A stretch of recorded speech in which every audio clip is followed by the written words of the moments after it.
Charlie Chaplin کے نام سے تو آپ واقف ہی ہوں گے۔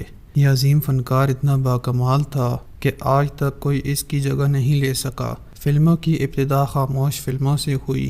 خاموش فلموں کا یہ عظیم اداکار اپنے منفرد انداز، عجیب و غریب اور دلچسپ حلیے اور حرکات کے باعث دنیا پر چھاتا چلا گیا۔ شائقین اس کی فلم کے دوران ہنس ہنس کر لوٹ پوٹ ہو جاتے۔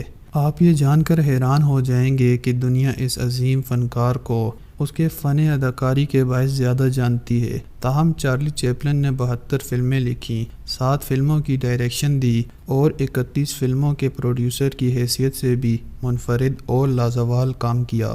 چارلی چیپلن کو فن اداکاری کی خدمت پر حکومت برطانیہ نے سر کے خطاب سے نوازا۔ چارلی چیپلن سے متعلق ایک عجیب حقیقت جان کر یقیناً آپ حیران رہ جائیں گے کہ چارلی چیپلن کی 3 بار تدفین کی گئی۔ ہوا کچھ یوں کہ 25 دسمبر 1977 کو اس دنیا سے رخصت ہونے والے چارلی چیپلن کی لاش اس کی قبر سے نکال کر ورثاء سے تاوان طلب کیا گیا۔ یہ 1978 کا واقعہ ہے جب 2 افراد نے سوئٹزرلینڈ میں مدفون چارلی چیپلن کی لاش نکالنے کے بعد ایک کھیت میں گڑھا کھود کر دبا دی۔ انہوں نے مرحوم اداکار کے وکیل سے رابطہ کیا اور لاش واپس کرنے کے لیے تاوان کا مطالبہ کیا، تاہم وہ اپنے مقصد میں ناکام رہے۔ پولیس نے دونوں کو گرفتار کر لیا اور لاش برآمد کر کے دوبارہ اسی قبر میں تدفین کر دی گئی، اور اس طرح دنیا کا یہ عظیم فنکار 3 بار دفن کیا گیا۔